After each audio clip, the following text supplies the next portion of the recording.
superstar. Publishing your podcast is a simple 3-step process. Produce your podcast. Write your blog post. Publish. Think of it as a recipe. WordPress plus PowerPress plus Blueberry hosting Equals success. No third-party sites You to log never leave into. your own website. You remain in control. You own your RSS feed. Go to thechris.program.com and click on the Blueberry banner. Your first month free. The Chris Top Program, only live on Spreaker.com. Spreaker.com. And a proud member of iHeartRadio. iHeartRadio. You can either talk in the Chris Top program. Mr. Pop. Take it from the top. You know, I am so much loving this time of the year. And to be specific, I'm talking about Christmas. Allie and I have been watching just every Christmas movie we can think of. From the Bill Murray, Scrooge, was it Scrooge or Scrooge? One or the other. It was Scrooged? Yeah. From that to, we watched A Christmas Carol with Jim Carrey in it the other day. And we're saving It's a Wonderful Life because I think that's our favorite. And I think it means the most. But we actually broke out the eggnog for 2 nights. I haven't had eggnog in like forever. But it was good. It was like some kind of vanilla cream eggnog something. It was a fancy eggnog. but it was really good. And I think it's a good tradition to maybe rekindle, I think, this time of the year. We're probably going to have to buy some more, though, because we drank it all.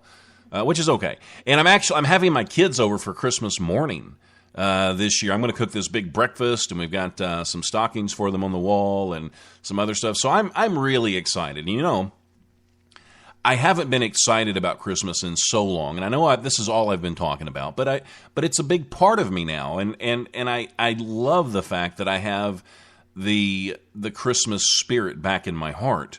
Now, with that being said, I think maybe I don't feel like I really made any mistakes this year because I had to get my Christmas shopping done, and I didn't plan on it this year. So, like a lot of people, I do it last minute. Well, maybe not last minute compared to some people because mine's done. It's been done for a few days, and I did most of it online, which was nice because I didn't have to fight the crowds and stuff like that. But I want you to pay attention to the blog that I wrote, and it's on thechris.program.com if you want to go back and reference anything. But I think this is a great idea, and I think it's a good idea for a resolution for anybody to make. And this could, if people would do this could actually change the way things are done. And it's an idea. And this is how ideas start on a blog, and people read them, and maybe they get inspired, maybe they don't. Maybe I'll talk about this, and maybe it'll just go away. Or maybe I will inspire just a few people. I mean, even if it doesn't change everything, then it could change a couple of lives, I think maybe for the better. So here we go. I once knew a guy who worked for a paper company. He sold more paper products than anyone else and took a lot of pride in his work. One day, Michael went to his boss, and he told him the name of the company, Dunder Mifflin, was silly and offensive.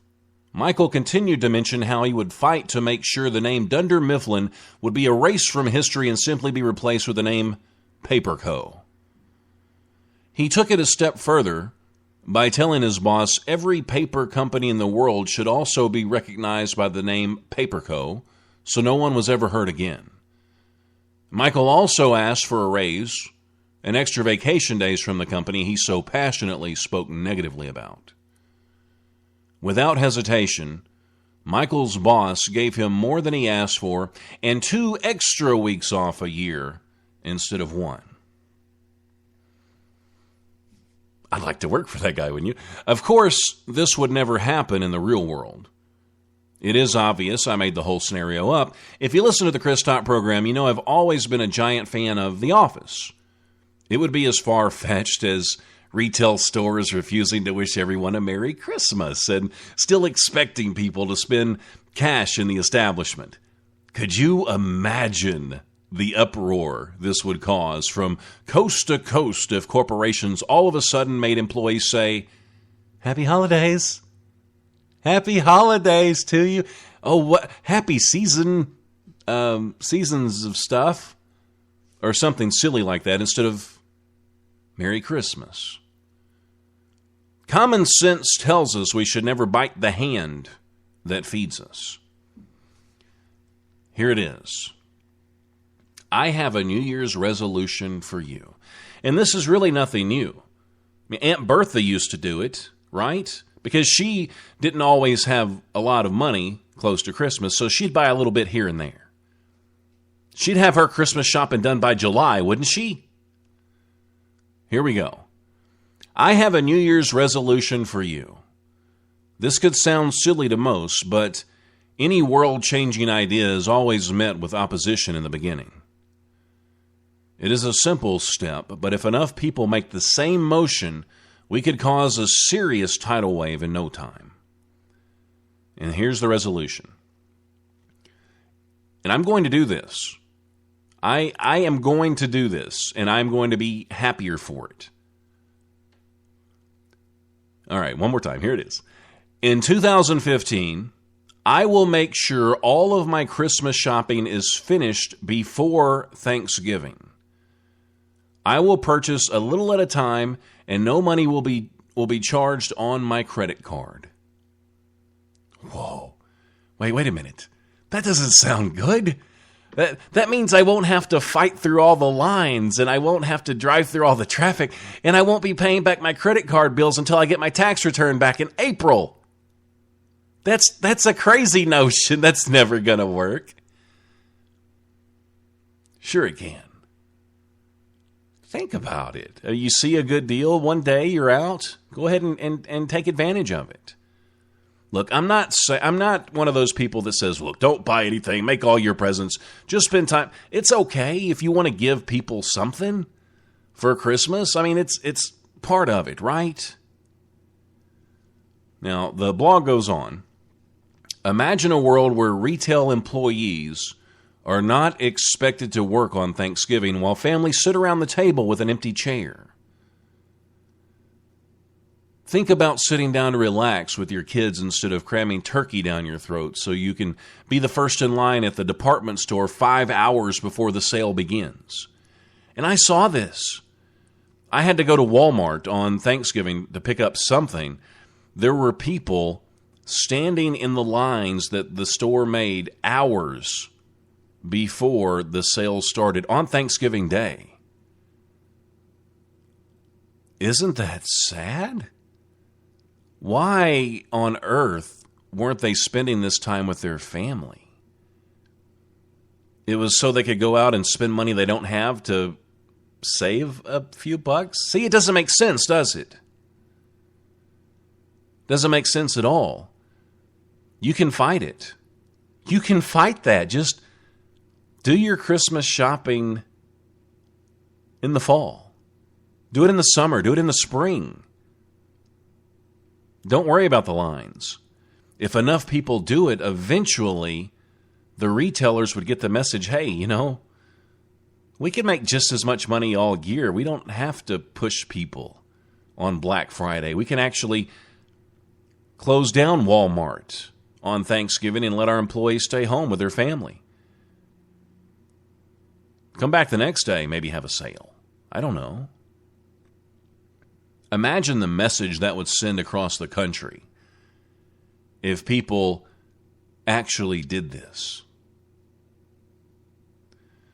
All right, here we go. I'm going to start over right here. Imagine a world where retail employees are not expected to work on Thanksgiving while families sit around the table with an empty chair. Think about sitting down to relax with your kids instead of cramming turkey down your throat so you can be the first in line at the department store 5 hours before the sale begins. Why can't retailers offer great deals all year long and give us our families back? Maybe if enough people refuse to fall into the Black Friday trap, it would be easier to remember what the season is about. If we keep Christmas in our hearts year-round, we may be able to celebrate a zero balance on our credit cards during the new year. Now, I want you to listen to this next part very closely and tell me if you agree or disagree. I would do every ounce of my shopping in a store that recognized all of the holidays and put families first. I bet this store would have no issue retaining employees, and morale would be through the roof. Consumers will still shop for Christmas regardless of the crazy sales or insane hours. Companies will make just as much cha-ching by closing on important days and not being so much like pre-Christmas Scrooge. The direction we are headed is leading to everyone working every day and people forgetting about the important stuff. I don't want Christmas to be just another day. Can we slow down just a little bit? Can we? Can we go backwards? I think this is one situation where maybe it's okay to take a few steps backwards. I mean, if a holiday was coming up and you knew the stores were going to be closed, you'd be okay for a day, wouldn't you? I mean, are you a smoker? Are you worried you won't be able to get cigarettes on Christmas? Buy an extra pack on Christmas Eve. Buy it early, though, because hopefully the store is going to close early on Christmas Eve. Can you not plan for that? I think we're smart enough to do that. And I think we're smart enough to support department stores and companies that practice that, aren't we? Or are we just zombies now? Do we just do what we think we're supposed to do? Do we let these companies tell us how to lead our lives? Has it gotten that bad where we can't think for ourselves? And in closing, this is the blog. Make a stand with me next year and finish your shopping before Thanksgiving. Nothing ever changes overnight, but if enough people get excited about winning families back, we may just keep Thanksgiving and Christmas. So there you go. That's my blog, and that's the show. I want to wish each and every one of you a very, very Merry Christmas. Thank you for listening, and I'm going to tell you this. I do not, nor will I ever take any of you for granted. Because there are a million other things you could be doing, but guess what? You chose to listen to me. And that makes me feel pretty damn good. It really does. Until I broadcast again, please remember this. Life is good, and I'm gone. You can either talk in the Chris Top program. Mr. Pop. Take it from the top. Okay, serious question. You ready? Okay. Brace yourself. Oh, God. Okay, here we go. Are you sitting down? I am. Okay, good. If you could have any superhero power, what would that be? Flying. You would fly? And now why would you pick flying? Because I love the feeling of flying and the way, I did do the, what the heck was it? Where you jump off the mountain and you have wings. Paragliding? Yeah, air gliding, that's it. Oh, wow. So you did that? And that's free, yes. And that's a free feeling. So, yes, flying. You really did that? Yep. Oh, my goodness. She's got balls for a chick. She does. She does. Man. Oh, my goodness. I don't think I would be able to do that. I would try to make myself do it. Yeah, somebody would have to push me. I might have vomited. Well, all of our lives, it's like a good book. You turn a few pages, then you open up the next chapter. A success story. Do you have what it takes? Have you already made it? What's your definition of success? The music industry is brutal. Los Angeles, New York City, Nashville, Tennessee. Are you just another face in the crowd? Everybody knows it's not about how much talent you have. It's about who you know and how big your hooters are. I just want to know if the dude's willing to flip burgers for 3 years while he makes minimum wage. Sometimes that's what it takes to be a star. Why are people going to want to turn on the radio and hear your music? Oh, so you think your song's good. Well, what makes it good? It's going to have to be great if you're going to make it in Nashville. If Chris and I don't agree, they're not on the show. What makes you special? What makes you unique? Let me ask you this. Once your hard work pays off and you reach those dreams, are you willing to give anything back? The Chris Top program starting a new chapter. Are people going to want to read your book, or is it going to end up collecting dust in the discount section at Goodwill? We want the best on this show, and that's what you're going to have to give it. Otherwise, it's time to go home. The Chris Top program, this is where people come when they want to have a voice. no, they are sadly mistaken if they think we just let anybody on this show. Look, all we do is broadcast. You provide the hope. You provide the inspiration. You're the next great songwriter. You're the next great entertainer. This is where your song takes its first step. The Chris Top Program, working on being awesome worldwide. Let's just face it, we're all a work in progress.